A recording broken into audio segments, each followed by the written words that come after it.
You want to finish what you started? You came to the right place. Them girls that you came with, you might have to part with. Depending on how this thing shakes. Wauwatosa, Kenosha, is in the house. All right. Welcome to another episode of The New Look, where we're going to be taking a new look at polling, politics, the Packers, Star Wars with Kristen Soltis Anderson. Kristen, thanks so much for joining me.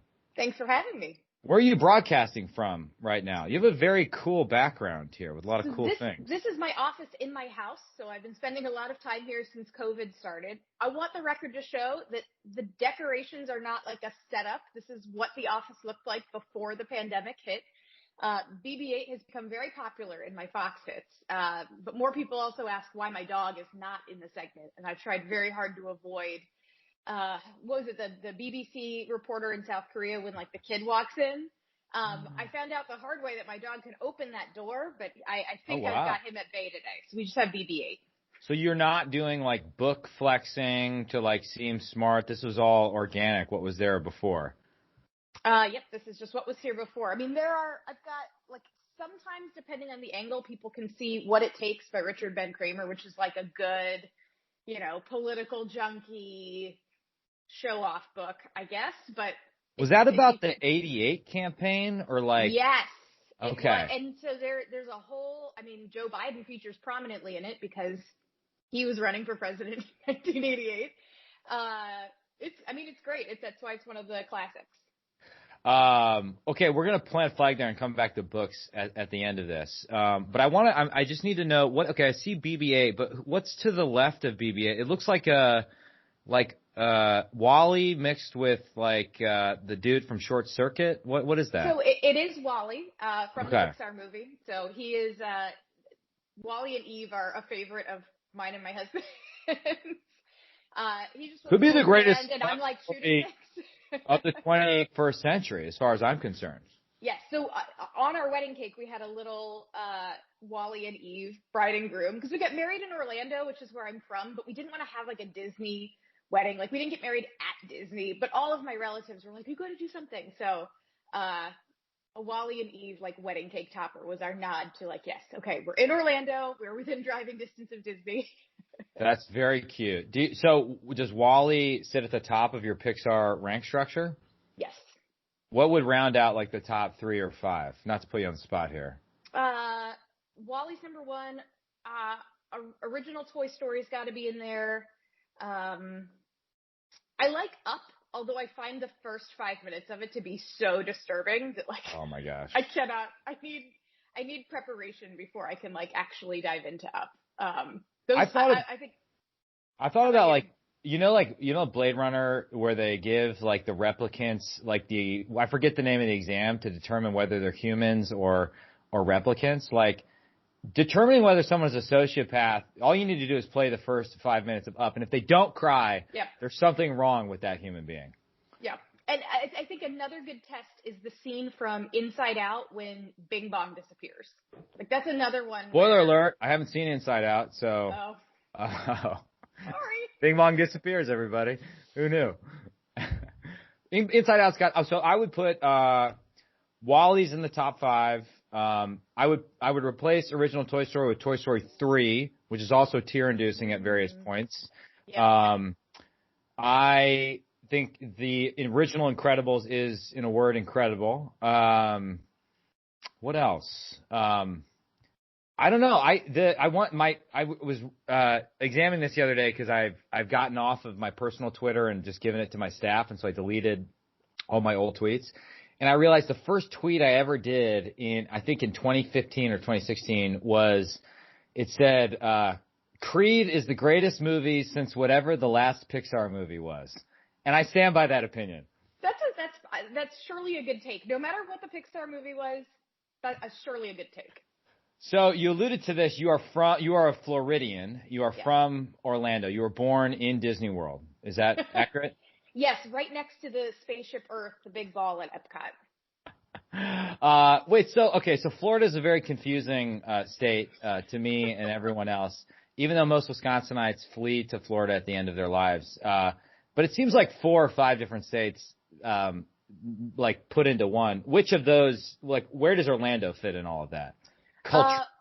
Florida is the southern version of the Philadelphia suburbs, maybe. I only say that because that's where my parents are from. But it's like a mix of, I feel like Central Florida is reasonably Midwestern-ish. I don't think I have any kind of an accent growing up in Orlando, which is a little weird. I don't think you do. The further north you go, the further south you get. So when I went to college, I went to University of Florida, going an hour and a half north. I was suddenly much closer to the actual South, and, you know, SEC football and all of that. So that was an education, because I don't think Orlando is Southern at all.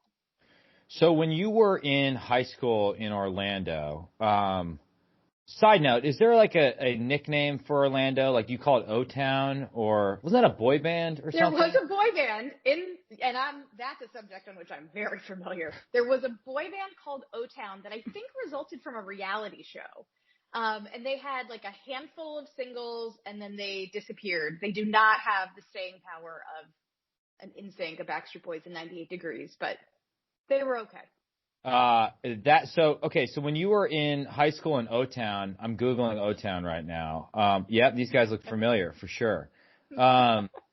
Did you have like the political bug back then? Is there a moment that you remember where you got that bug? When did that manifest itself?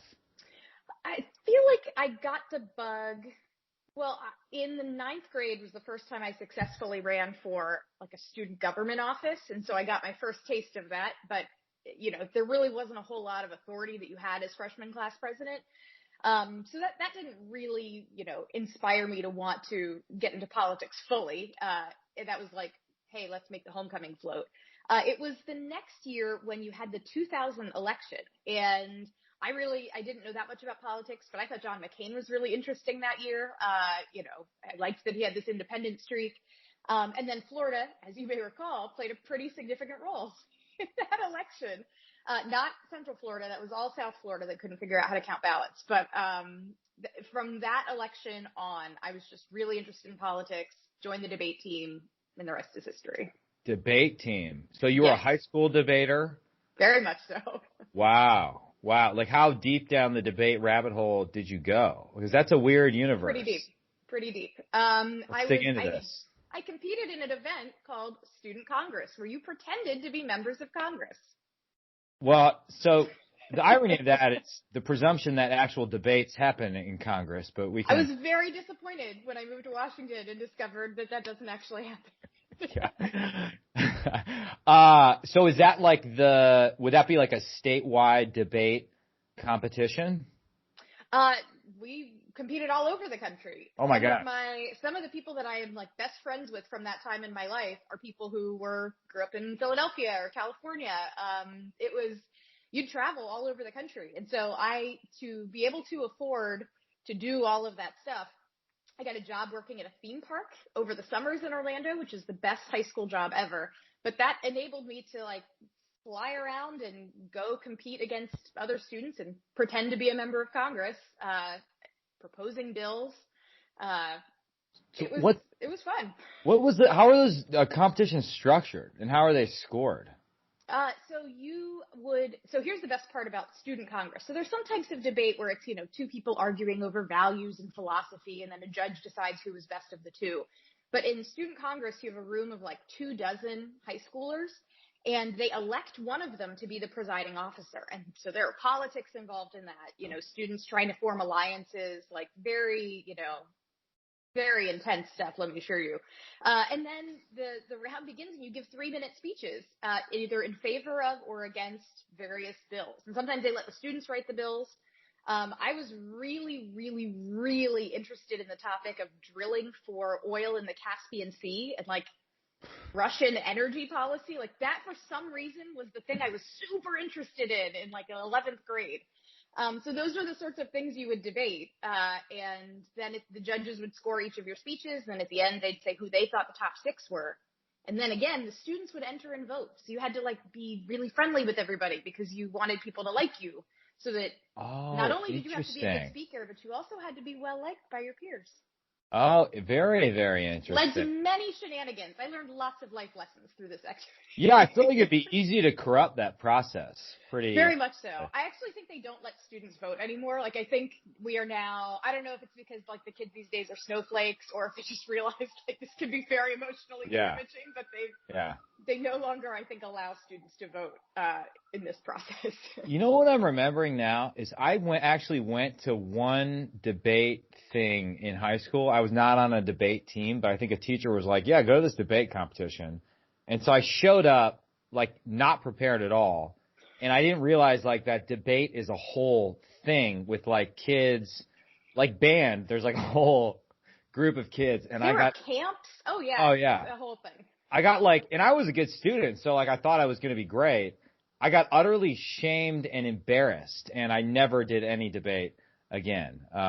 Interesting. Did you debate in college? Worked out well for you. I did not do debate in college. Okay. There was a debate team at Florida, but I left my debate days behind me when I graduated. Did you? Okay, so who are some famous UF alumni? Like Tim Tebow, obviously. Tim Tebow is number one, top of the list. Steve Still revered, I would imagine, right? Like. Oh yes, very much so. I think there's a statue of him on campus with a big plaque from the speech he gave. We had a bad loss at some point in the season that I think wound up being one of our national championship seasons, where Tebow gives this speech where he's like, "You will never see anyone work as hard as I will work the rest of this season. You will never," and it's like, it's now immortalized on campus because it's like the Braveheart speech of college. Yes. That's awesome. My wife is a Michigan grad, and there's a great speech that their, like, famous coach, Bo Deschamps-Beckler, I always mispronounce his name, gave, that they play at all these Michigan games, and it gets everybody so fired up. It's amazing. Yep. So Tebow's like the patron saint of everything. Very nice. So UF is huge, right? Like, is there like a fraternity sorority scene? Like what's the vibe at UF? There is. I was a part of it, and I joined not because I thought the idea of, like, being in an all-girls club where they tell you what to wear sounded terribly appealing, but because at UF, as at many big state schools, particularly in the South, like, the fraternity and sorority world kind of runs the student government. Student government at Florida is this, like, really interesting pipeline into working in Florida politics if you want to. So it was sort of like, okay, I can, like, get over this and wear, like, matching t-shirts with people on Wednesdays. Whatever. I'm sure I'll like it enough that it won't be that big a deal. And I wound up loving it. I was president of my sorority, Alpha Chi Omega, which I joined because Condoleezza Rice had been a member at the University of Denver. Again, I'm sure I showed up on bid day and everyone was like, how did we let this girl in? Like, she's such a weirdo. But it wound up being great. I was good as president because I was fine not underage drinking, and being reasonably responsible and, like, trying to take care of the pledges and things. The new members, sorry, we had new terminology for it. We're not allowed to call them pledges anymore? No. That they had thrown that out by 2000. When did that get canceled? Yep. It's getting hard to keep up. I know.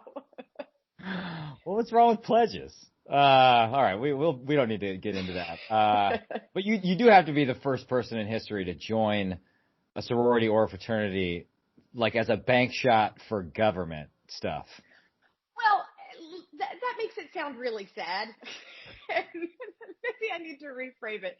I do stand by the fact that I joined because I wanted to be sisters with Condoleezza Rice.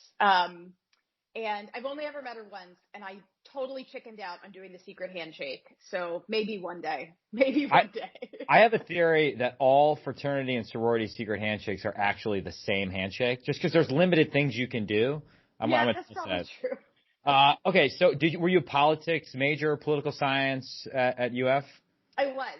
Originally, I actually thought that I wanted to be either I was like, okay, I'm going to take the LSAT, I'm going to go to law school, which I did not do, thankfully. No offense to anybody who went to law school, but I'm glad I did. You just offended hundreds of people that are listening to you. The other thing I thought I might want to do was be a Cold War historian.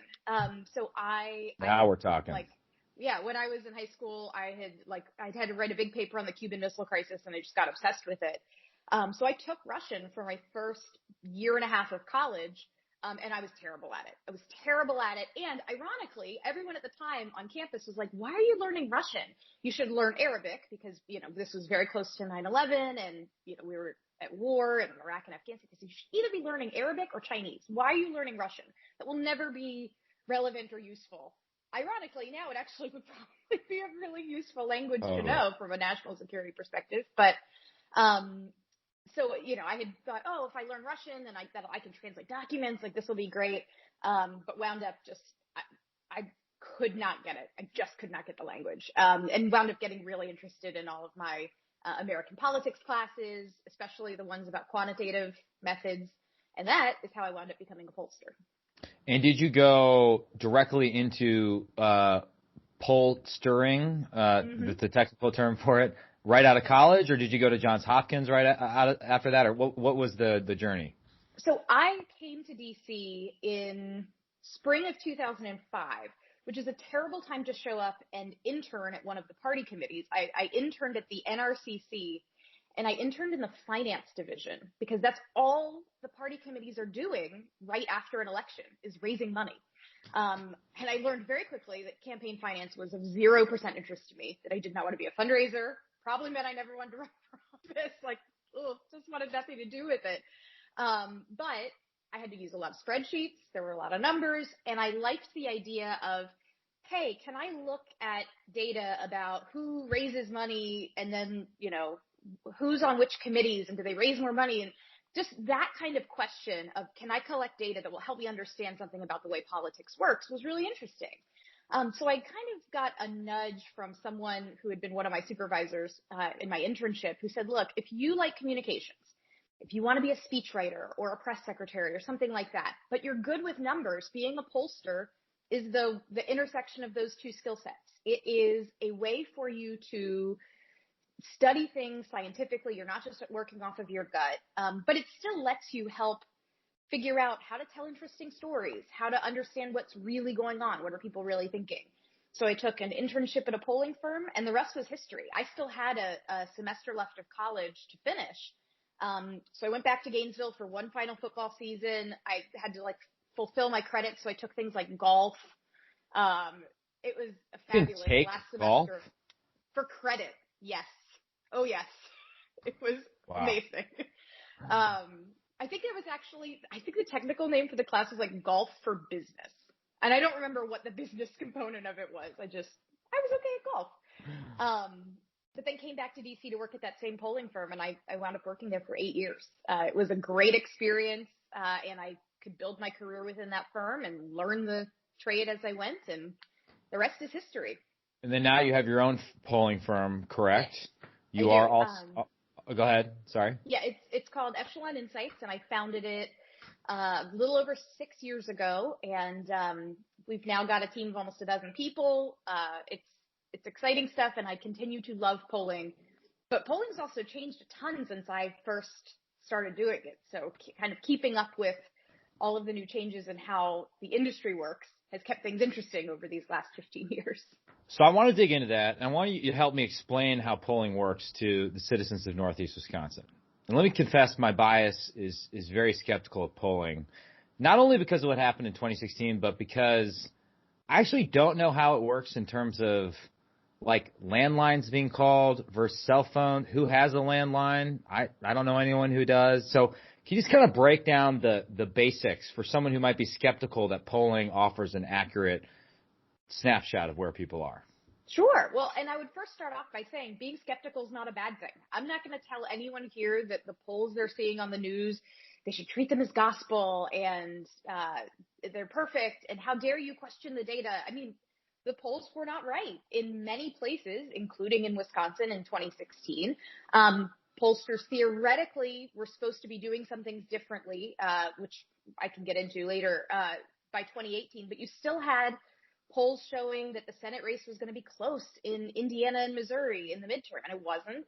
It did not suggest Republicans were going to win statewide in Florida. So the polls are still not perfect. And while the national polls were really good in 2016 and good in 2018, it's still at the state level where things, to me, I still take them with a healthy degree of cautious skepticism. So the way polls work for the most part in the political world is polling is still mostly done by telephone. For corporate brand market research, a lot of the stuff I do at my firm, online polling is great and wonderful. It's cheaper. Everybody's got, some kind of a smartphone or internet access these days for the most part. So it's very easy to get a lot of good data. But in politics, there just still is a reluctance to use the internet to do polling. Part of that's because it's hard for me to know exactly where someone lives. And so many congressional districts are shaped like very strange amoebas. And it can be hard to know if someone online, which district they fit into, or do you have enough people in that district, those sorts of challenges. But for the telephone, you don't have that. You can match it right to an address, exactly where they live. And calling on landlines is something that's how most telephone polling was done up until the last, decade or so. And landline polling is pretty cheap and easy to do because you can just have a robo-dialer go through, and it's called random digit dialing. It's exactly what it sounds like. Telephone numbers are randomly called until enough people are randomly selected, answer the phone, say, sure, I'll give you 10 minutes of my time and I'll tell you what I think. And then your poll is done. But of course, I don't have a landline phone. An awful lot of people don't have landline phones, especially younger people. Or people who don't own homes. If you rent an apartment, you're much less likely to have a landline, those sorts of things. So pollsters in 2012, that was the first time you had a really big polling error that was caused by this. The polls were overestimating Mitt Romney because they were calling people like my lovely grandma who has a landline phone, but not calling someone like my sister who doesn't. And so that was the big polling error that you could point to exactly the technological cause. We're calling too many of this kind of phone and not enough of this kind of phone. And there are regulations that actually make it really hard and expensive to do calls to cell phones. Back in the early 90s, I think it's called the Telecommunications Consumer Protection Act, and it bans the use of auto dialers to call cell phones. So if you are doing cell phone polling, you need a person sitting there and typing the number in. Just random numbers. Yeah. If you're doing random digit dialing, it's random numbers. And so that gets wildly expensive really fast. So nowadays, instead of the random calling, a lot of pollsters have switched to calling off of voter lists. And this used to be really controversial because voter lists weren't updated very frequently. So, you were kind of working off of data that wasn't so good. But nowadays, you can get that stuff refreshed really well. And both parties have huge, well-funded efforts that keep very good lists. They're very updated about every voter in America, and not just what party they are or are likely to be and, how often they vote, but they can match it to consumer data so they can know that you likely enjoy golf or football or, whatever that is, which may not be a particularly useful thing for a pollster to have, but it could be. So those are the sorts of things now that let us call off of lists of voters, so that we should have a better sense of, okay, systematically, are Republicans all not picking up the phone? Are they all mad at us about 2016 and so we're missing them? You can know that if that's happening and adjust for it accordingly, or just try really hard to make sure you call more Republicans. So there are things polling has done to try to fix some of the problems, but response rates are still terrible. 5% is a standard response rate these days. Wow. 95% of people who get called say, no, thank you, I'm not eligible, whatever it is. And it's frankly a miracle that the 5% who do respond are demographically pretty close to the 95% who don't. Pollsters have been getting very lucky up until now. Interesting. Is there within the polling world like a commonly accepted explanation for why the polls in 2016 were off? Was it like the reluctant Trump voter hypothesis, or is there still a debate about that? And I guess the second to that, have they corrected for how they're doing polling now in 2020? So to the first question, what they found was wrong in 2016 was less of a shy Trump effect. Because a lot of folks said, okay, is it that, it's socially unacceptable to say you're voting for Trump? Were people lying to pollsters? And I did a really good interview with Trump's pollster from 2016, Tony Fabrizio, who he had a great comment, which was that you had a lot of voters who didn't know they were Trump voters. They would say they were unsure of who they were going to vote for, but they would say things like, we need to be tougher on illegal immigration, and I want to see wrecking ball style change in Washington. They were functionally Trump voters. They just either weren't saying it or they did not yet know it themselves. But this time around, we have far fewer voters who tell pollsters they are unsure. Last time around, it was, I think, in some polls, it was closer to double digits. This time around, like a very teeny portion of the electorate says, I don't know who I'm voting for. So that's a little bit less of an issue this time around. You could, however, still have the problem of people who prefer President Trump or prefer whomever saying, I just don't feel like talking to a pollster at all. I'm not going to pick up my phone. So it's not that they're lying to a pollster. They're just sitting out polls more often. And we don't yet know to what extent that's a big factor in this election. The research that was done in 2016 suggests that wasn't a huge deal in 2016, that what actually happened was voters without a bachelor's degree were not getting called nearly enough. And that normally that wouldn't have been a big deal. That if you go back to the election of 2004, 2008, 2012, voters with a college degree and voters without a college degree, there wasn't a huge difference between their preferences. Men and women vote very differently, young and old vote very differently, but college degree, no college degree wasn't a huge factor. In 2016, that changed. And suddenly, if you did not have the right proportion of different education levels in your sample, it's like getting your gender balance wrong or calling too many young people or too many old people. And so pollsters got that wrong in blue wall states. Theoretically, they should have fixed it this time around, but some pollsters aren't very transparent about their methods. So it's hard for me to know if all of those polls that are public are actually accounting for that properly this time. So I hope they are, but that's why I still look cautiously at some of these statewide polls. When we get polls, should we be doing a second step of is there an easy way to interrogate the data set? Like, do they disclose, okay, the sample set size that we used was X, registered Democrats versus Republicans and this and that? Like, is there another level of analysis we need to be doing when we read these polls? So the sample size is a good thing to look for, as well as you mentioned, what's the party balance? Now, this leads some people to sometimes go, well, I'm going to unskew the polls. They'll go, wait a minute, there's more Democrats in this poll than Republicans. Yeah. It must be wrong.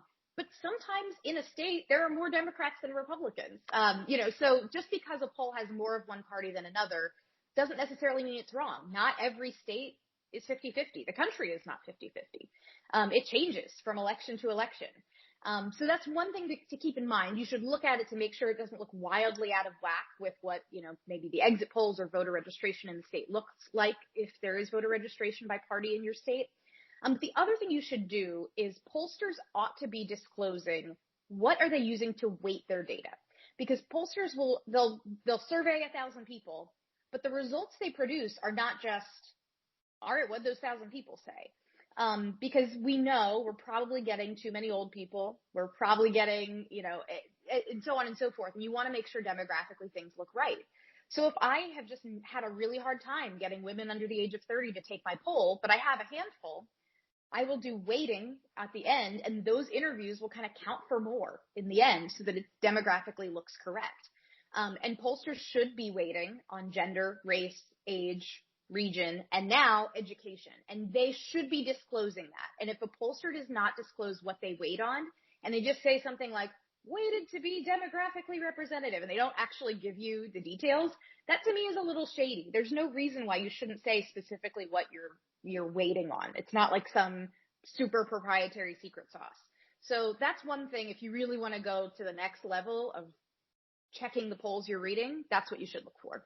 Interesting. Can we go back to, not to 2016, but before to 2012? So if memory serves, Republicans lose that election, and there's all this soul searching going on. And the RNC, under the direction of Reince Priebus, does this whole, I forget what it was called, but it was like a lesson. Well, the autopsy is what you're not supposed to call it. Why can't we call it an autopsy? Well, you have a lot of words I can't say anymore. I got an email from some of my friends that were at the RNC at the time, don't call it the autopsy. No one's dead. But that was the name colloquially given to it. I think it was called the Growth and Opportunity Report, GOP. Not doing that. We're calling it an autopsy. So they do this autopsy. And the basic conclusion was we need to reach out to Hispanic voters and, younger voters and things like that. And so correct me if that's an inaccurate summation of it. But then 2, Trump sort of takes that and does the exact opposite, right? So like demographically, was the RNC right and Trump kind of epiphenomenal? Like, do we need to go back and pay attention to the autopsy, or what did the autopsy get wrong? So the autopsy actually had a lot of stuff in it that most people who didn't like read it would never have heard of, but was stuff that was really important and actually played a big role in Trump getting elected, which was the behind the scenes stuff about how does the party manage data? You know, there was a huge storyline coming out of 2012 that Obama had a bunch of these big data nerds and they were all locked in a cave and they used their super brains and they made him president. And so Republicans were like, hey, we got to get us some of those super brains. Headline, Obama locked kids in cages, just FYI, in 2012. I said cave. It was a cave. Oh, cave. Wine caves. And Obama locked people in wine caves. That was also. Wine caves. Yeah. So a lot of what the autopsy recommended was stuff that your average voter might never hear about, but was stuff happening behind the scenes about better use of data and modeling, building up a better ground game, those sorts of things.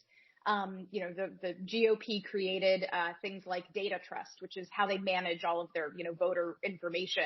That stuff all came out of the autopsy. And that stuff was really valuable when President Trump ran, because he was able to inherit some of that infrastructure. And everybody had talked about how Hillary Clinton had supposedly built this big operation, and it wound up actually not being as good. And so after 2016, then the talk was the Democrats were behind on tech versus Republicans. So there were some things from that autopsy that many people had never heard of, but actually wound up being implemented, put into place, and it helped President Trump win. But I do think that some of the findings of the autopsy around things like young voters, for instance, they got they diagnosed the problem right, but they prescribed the wrong thing. So the young voters piece of the autopsy, if I recall correctly, seemed to say, look, our party's struggling with young voters. We need to show up more, and we need to make sure we get cool celebrities to endorse our party. Like, I'm pretty sure that was the big recommendation for young voters. And I was like, I'm glad we've identified this problem, but I'm not super convinced that that's the thing. Like, truly a bigger thing is probably reevaluating how we talk about LGBT issues. Like, you know, they were like, I don't know that we actually nailed that one, guys. And similarly, the report only makes one policy recommendation, and that is to say that in order to win Latino voters, we need to pass comprehensive immigration reform, including a path to citizenship. And that was really controversial as well, because that's, you know, it's a divisive issue in the party. Not everybody agrees. Yeah. And I think that on the one hand, you can look at President Trump and see that his polling's not great with young voters. It has not really improved. He's still not doing very well with them. And even as millennials have now gotten old, we're in our 30s, well into our 30s, you know, if you look at that aggregate data, voters who are in their late 30s are voting just like they did when they were 20-somethings. They did not become more Republican as they got older. At the same time, there are things like, for instance, President Trump doing reasonably well with Latino voters compared to how Republicans have done nationally in the past. Very recently, there was a poll out of Florida showing Trump, I think, up with Latino voters in Florida by 4, which surprises people because they're like, wait a minute, he's Mr. Build the Wall. He's Mr. Like, how can this possibly be? And I think too much of the conversation about different demographic groups like boils them down to one issue. Like, oh, if you want to win Latino voters, you have to do X on immigration. Well, what about healthcare? What about the economy? What about the issue of life or cultural issues? I mean, there's so much more going on there. So I would say in some ways, President Trump has done the opposite of what the autopsy would have recommended with some groups and some pieces of messaging. But there were a lot of things that either were prescribed incorrectly or that did happen behind the scenes and were instrumental in him winning. Does some of this turn on, by the way, I want to come back to the question of celebrity Republicans. Does some of this hinge on whether you think Trump had a brilliant operation that convinced all these working class white voters in Wisconsin without college degrees, or whether you think that Hillary Clinton was just such a terrible candidate and such that, combined with the fact that people thought she was going to win, a lot of people just didn't show up to vote? And do you have a view on which it was? I think it's a lot of the latter. I think you see that very clearly in the polls this time around, where people just have a much more favorable view of Joe Biden. It's just harder for Trump this time because Hillary Clinton had so much baggage that Joe Biden doesn't have. Joe Biden has different baggage. He has other baggage, other things that Trump and Republicans love talking about, but it's not the same as the level of distrust and the level of negativity that voters, particularly swing voters, felt about Hillary Clinton. But with that said, I think on the one hand, I get very frustrated as a political data person when folks talk about 2016 and they say, oh, Trump used social media to like brainwash these voters with these, hyper-targeted ads and Cambridge Analytica and Facebook, and it's all a conspiracy. And like the reality, if you know how this stuff works, is that it really moves very few people on the margins. It's very hard to quantify how much it moves people at all. In order for something someone sees on social media to really affect them, you've got to have seen it a bunch of times from like a credible source, So I think some of the talk about like, with all due respect to Jared Kushner and Brad Parscale, this idea that they built this like genius data brainwashing operation that I think a lot of Democrats like to, freak out about, I just think isn't borne out by facts, or like if you understand how data and targeting in social media really works. But I do also think Trump had a message that was very different than what most Republicans would ever talk about.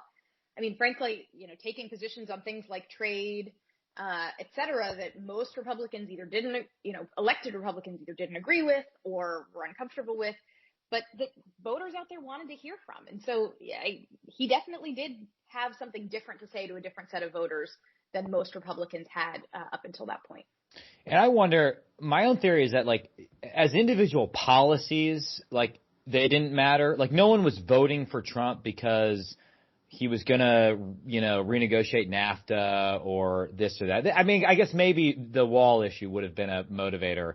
But, like, it all added up to a more emotional, he is going to be the wrecking ball. I'm so disgusted with Washington, D.C. Clinton is the apotheosis of everything that's bad about the swamp. I just want a disruptor. Like, that's my unsophisticated theory for 2016. That and foreign policy mattered in an underappreciated way, in that the spread of Salafi jihadist movements inspired a terrorist attack at a nightclub in Orlando. That was the reason Clinton and Obama didn't have their first appearance together, which was going to be in Green Bay, Wisconsin. So there you go, the master theory that links your hometown with my hometown with the outcome of the 2016 election. And she famously never came back to Wisconsin. Boom. Oh, wow. I did not realize that. Oh, my gosh. I mean, it certainly is the case that it was after the Pulse nightclub shooting that you had President Trump come out and make his statements about wanting to the Muslim ban, right? And that was one of those moments when I think a lot of conventional wisdom said, oh, there's no way someone can get elected who stands for this. But a lot of voters were thinking, what happened in that nightclub is terrifying. Do we need to do something more? That when voters feel unsafe, they want to hear somebody who seems like they have some kind of a plan, even if that plan is unconstitutional or had to be changed dramatically when they tried to turn it into real policy. I think that's another thing. Like, I remember during the Republican primary, when you had the attacks on the Bataclan in Paris, that was a night when I was just glued to my TV, and, the Republican primary was not decided at that point. And I thought, I just can't imagine, Donald Trump's never been in office. He's a reality TV show guy. Like, we're in a scary, dangerous world. I just can't imagine voters are going to go for him in the face of this. And instead, his poll numbers went through the roof after that happened, because he was the one projecting, I'm a strong guy. I'll be strong. I'll be tough. We need to be strong and tough. And that's what voters wanted. I totally think there's something to that, because people felt unsafe. Like, it was palpable. Like, people would ask me if they could go to a Packers game at Lambeau. And so it, like, put the policies aside. Whoever projected sort of that feeling of strength had the advantage on at least on a discrete set of issues. I want to connect the autopsy to your book, The Selfie Vote. And maybe for those who haven't read it, but everyone should read it because it's a very good book, what is sort of the overall argument you make in that book, and have subsequent events confirmed or disconfirmed your hypotheses? So the Selfie Vote came out in 2015, and it came out a week after Donald Trump came down the escalator. So it does not, his name's not in the book. Like, the book exists in an alternate universe where Donald Trump never ran for president. So I'm really selling the book, aren't I? Like, it's totally relevant. So the thesis of my book was that young voters were drifting away from the GOP, and that the causes of it were really complex. It was not just, oh, Republicans don't support gay marriage, that's why. It was a mixture of cultural and economic issues that were driving young people away from the GOP, and that the conventional wisdom that young people will become more conservative when they get older, I tried looking at all kinds of data to see if that was true, and it by and large isn't. And so my book was written as a warning to Republicans to say, if you do not work actively to try to win young voters and hear X, Y, and Z ideas for what you can do, there's potentially going to be long-term problems with your ability to win elections over a long enough time horizon. That someone who, turns 18 on the eve of this presidential election, based on average life expectancy, is going to be voting until 2080, 80. So a lot of votes have to be cast. And the way people view politics is, I don't want to say set in stone, but the first couple of times you vote, if you vote for the same party, it becomes habit forming in the same way that you get brand loyalty to Pepsi or Coke, or, it becomes the thing that you do, and a part of it becomes matched up with your values, and it's just part of your identity. And so my argument was that Republicans needed to act fast or they were going to lose millennials forever. On the one hand, I feel like I've been vindicated by the fact that you still see polling data showing Republicans doing horrendously among people born in the early to mid 80s, even though many of us are now married and have kids and own homes, and all of those things that were supposed to make us Republican haven't really moved the needle. Mm-hmm. But at the same time, I was unconvinced that Republicans would even be able to win in 2016 without making some kind of improvement with young voters. And while Donald Trump didn't lose ground compared to Mitt Romney, he didn't really gain ground either. So it's just like another election where Republicans lose young voters by this, big double-digit margin. So I feel vindicated on the one hand that unfortunately Republicans are still facing the consequences of not having appealed effectively to young voters. On the other hand, I do think the effects of that hitting, I thought would have hit in 2016, and they didn't really. Now, the midterms in 2018 are a different story. Voter participation among millennials and Generation Z, which is now voting, was significantly higher than you normally see in a midterm. And once you vote in a midterm, you vote in a presidential election. If you vote in one of these like off-year contests, you certainly become the type of person who votes in a presidential. So I'm expecting young voters to play a pretty significant role in this election. And I do think, especially given that President Trump has very weak numbers with senior citizens these days, it's going to create like a double-sided generational pressure that is going to make it hard for him to win re-election. Not impossible, just making it hard. Do you think within sort of the millennial voting group, are there meaningful differences you detect between different ethnic or socioeconomic groups? So somewhat, there's a big difference, for instance, between millennial men and millennial women. Pew did a study where they've been asking people every year, are you more Democratic or Republican? And if you say you're independent, they say, well, yeah, which way do you lean? And they push people, into whichever way they say they lean. And going back to, 2002, which was the first, election where people who technically count as millennials could vote, they found that millennial men leaned slightly Democratic, but by like single digits, and that those numbers have stayed pretty flat up until now. That Democratic men, that millennial men are like a little bit Democratic, but not too much. For millennial women, it started off a little bit Democratic. And then you get to the last couple of elections, and then the numbers just get enormous in favor of Democrats. I think the margin is now like D plus 50 or so. I mean, it's just wow, like eye-popping. So gender is one example where there is a huge difference when you're talking about millennial men versus millennial women and their partisan issues, or their partisan views. So there are some big differences. The other thing, though, that I always like to point out is I think there was a big view that around the time of the autopsy, that in order for Republicans to win young voters, they needed to get on social media more. They needed to be more progressive on LGBT rights, and they needed to get celebrities to be, to endorse them more. And interestingly, Trump kind of did like 1.5 of those three. He was tweeting more. He was using social media more and perhaps more effectively. We can debate what effectively means, but he was using social media a lot. I believe at the Republican convention in 2016, he said we need to be a party that's inclusive of LGBTQ people, and got applause for it at the convention. Peter Thiel spoke at the convention. Yeah. This is certainly a debatable point, but I think of Republicans up until that point, big national Republicans, he was maybe one of the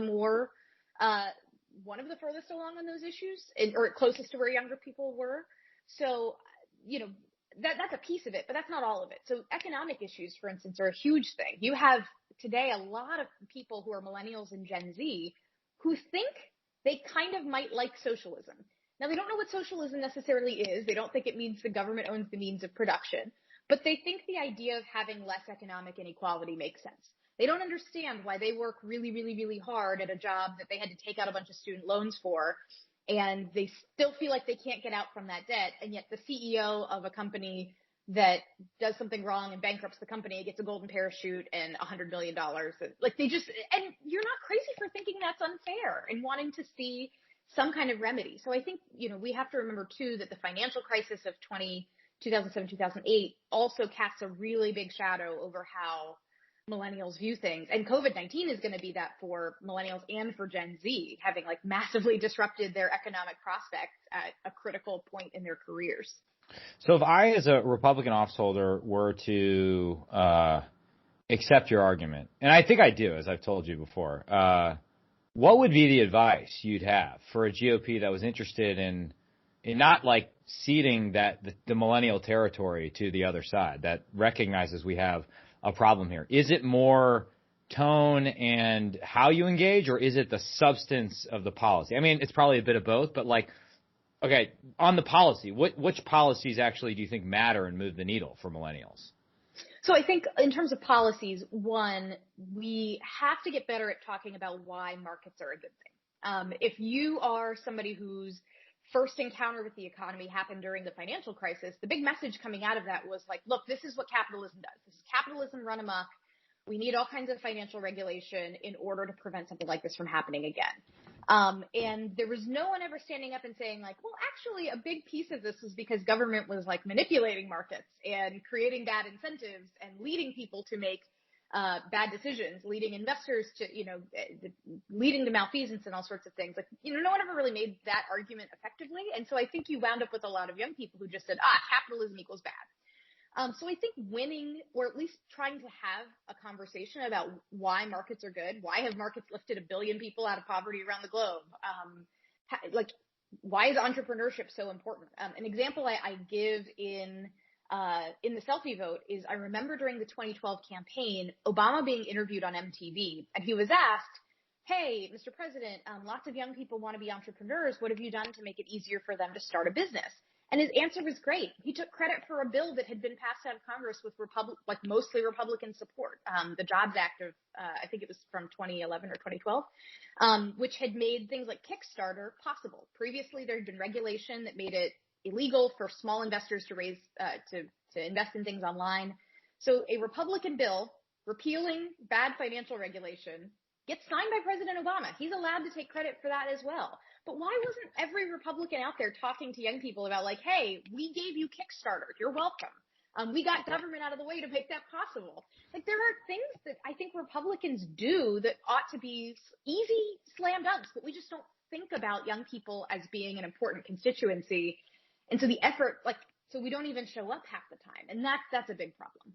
I think it might be changing a little bit on at least the climate change issue. There's been an engagement by McCarthy, colleagues of mine like Dan Crenshaw. I've played in that space as well on the nuclear side and the armed services. I think there's a recognition that at least the way we talk about this and engage with this needs to change. Would you agree with that? For sure. I think climate change is a big one. I also think that healthcare is a huge issue. And it is like, I've done a ton of research on what young people think about things like single payer healthcare or Medicare for all. And the appeal of those programs is like, yes, free stuff is nice, right? But the real appeal is I would love to be able to know that my job is not linked to my healthcare. And it is really crazy that we have a system where your job determines like which doctors you can go to. That is a strange system. So what's our alternative then? Like, you know, I guess if we as a party want to like preserve the employer-based system, then that's our message. But if we have ideas for ways that the market can make it easier for individuals to buy policies that are right for them, that cover the things they need to cover, like that's a message we should be talking about to young people instead of just saying Medicare for all is bad. Like we have to have something. We can't just be against things. We have to be for things. I emphatically agree with that. And I think there's an advantage on just the basic idea that for millennials who've grown up with this and like Jeff Bezos, you know, will deliver anything I want to me for a reasonable price within a day.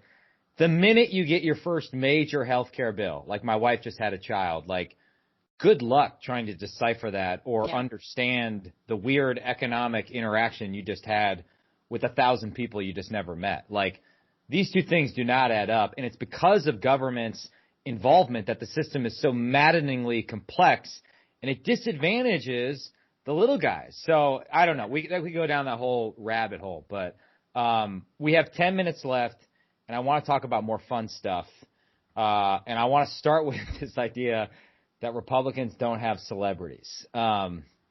With all due respect to Clint Eastwood and Scott Baio, who else do we have right now? Who's in the club? I'm trying to think of the fraternity brother of mine, who was the guy, Dean Cain, Superman. Oh, yeah. Boom. Zeta Psi for life. Yeah, that's huge. I think he's on Fox from time to time. That's true. I will say, so I think it's absurd, this notion that if only celebrities would endorse us, we'd win.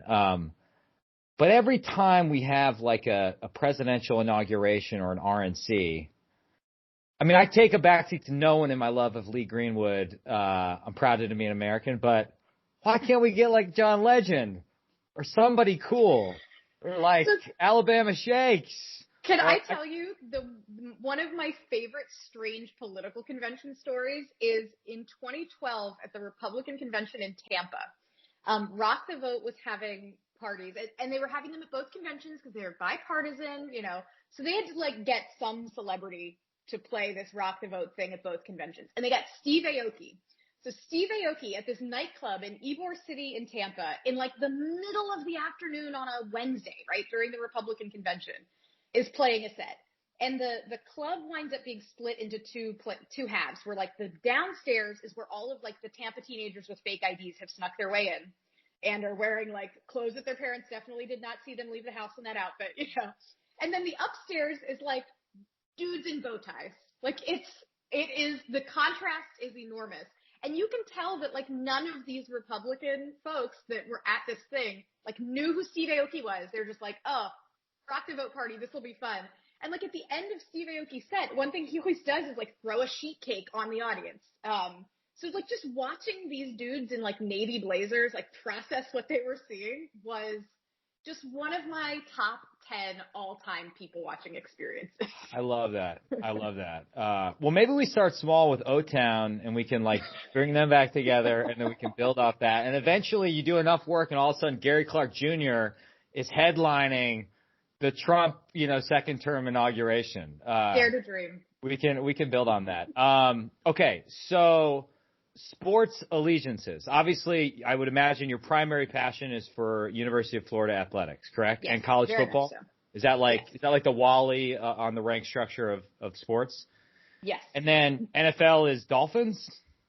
NFL is I play fantasy football, and it's better to have no emotional attachments. I will always be astonished that the Jacksonville Jaguars never took Tim Tebow. Like, would they have lost more games than they already lost? Probably not. Would they have sold 1 million tickets and jerseys to me, just to me? Yes, they would have. So I'll always be confused about why. That's a very good point. Who led the Denver Broncos to a playoff victory, I would add, never found his footing. in a Florida team. So in my house, my husband is a Patriots fan. And so the Tampa Bay situation is a little emotionally distressing this year. So I didn't even, really root for Tampa Bay because that's awkward. I didn't even know that Tampa Bay was a thing. I like that. I assume that's a Tom Brady play on. Yes. That's quite good. I've been out of the cool crowd for a while. Do you other sports measure or register with you? Are you like NBA or a baseball fan, or is it mostly college football? So my first sports allegiance ever was the Magic, because it's like Orlando's only pro sports team, and we had the Shaq and Penny era when I was in middle school. Well, did you watch Last Dance?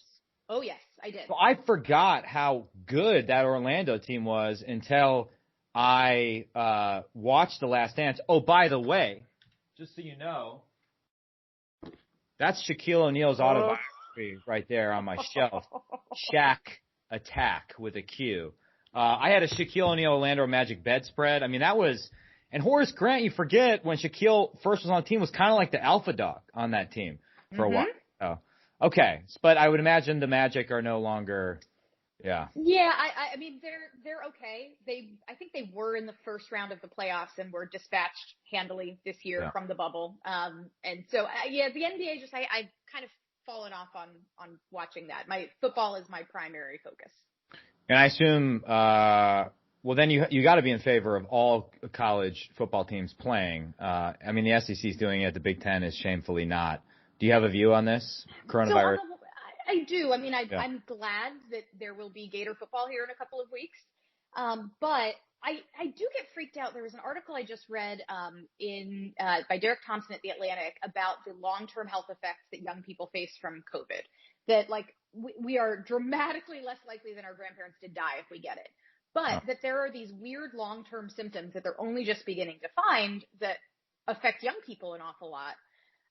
And so I would hate the idea that like these students who already aren't getting paid, who already are, a little bit exploited by the NCAA and these big institutions, to play and not get to have any sponsorships or anything at all. If they're going to be at risk traveling around, and this could hurt them, and then like they're not even at their professional part of their career yet. It's one thing if you're a professional and like you're getting paid and you understand the risks and you have elected to do it. But if you're a college athlete, you're not getting paid.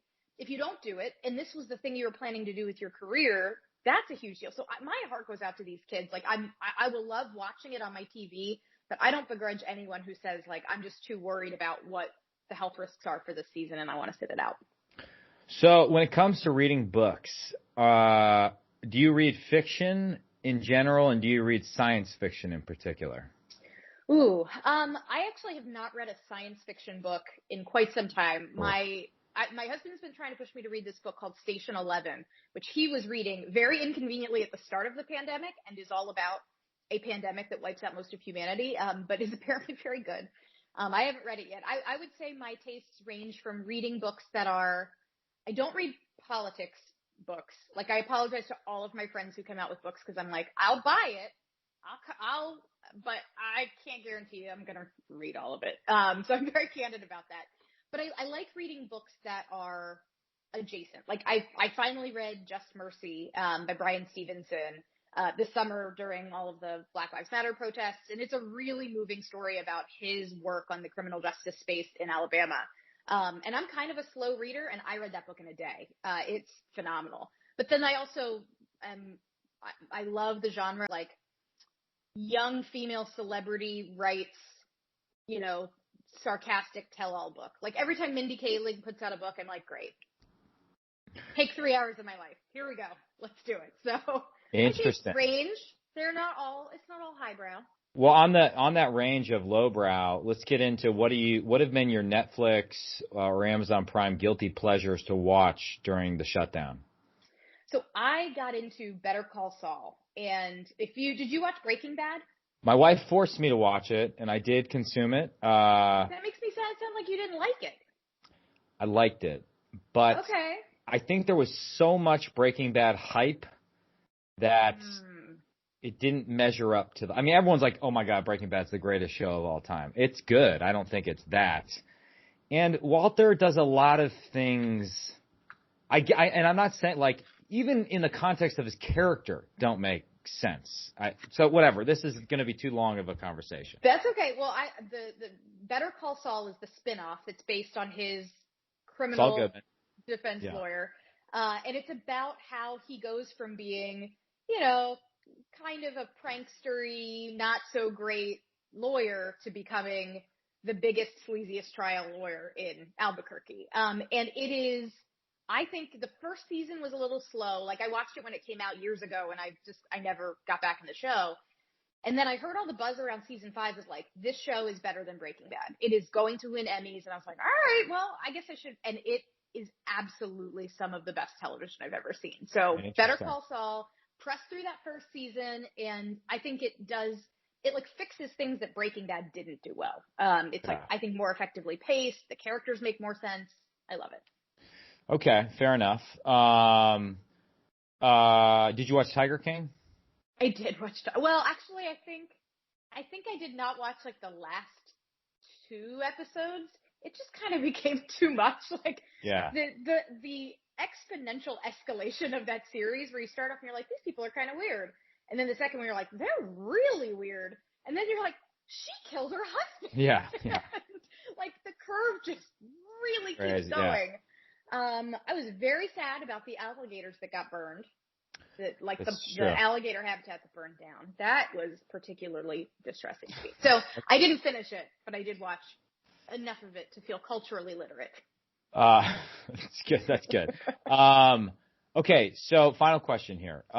When you come, to visit, Green Bay at the Mecca of football at Lambeau Field, and we're having a beer in the shadow of Lambeau Field, and a young Wisconsinite comes up to you and says, Kristen Soltis Anderson. By the way, do you have a nickname? KSA? Is that like something that, because your name is long. Yeah. KSA is Kingdom of Saudi Arabia. We can't do that. We need to come up with another one. I know. Yeah. Occasionally that creates some confusion on Twitter. So when I was in college, K-Sol was the thing. So, K-Sol's good. K-Sol's good. Yeah. This very, bold young Wisconsinite says, hey, K-Sol, I'm a huge fan of your work. I want a career like yours. I want to be a pollster, but I also want to be a commentator on TV. What advice would you have for that young Wisconsinite? Oh, I would tell them that the number one thing that you should do is be very careful about your time and focus your time on producing stuff you really love to do. I mean, every job is going to involve, you've got to do stuff that you hate, and it's just part of the gig. But one thing that I've always been very lucky is I've always tried to have jobs where I have the autonomy to still do my own things. Like, I was lucky. I worked at a polling firm for 8 years, and my boss let me write op-eds and go try to produce stuff that wasn't for clients. It was just because I was interested in it and curious and wanted to try to create knowledge out there. Find some kind of a role that will let you retain control over what you produce and give you the ability to just, constantly be having creative thoughts and take some time to go, let's go chase that. Let's see, does that lead somewhere? Is there something interesting there? That's the biggest advice I would give. That is a great piece of advice from Kristen Soltis Anderson. Thank you so much for taking the time, and absolutely, really appreciate it. Thanks for having me. All right. The dude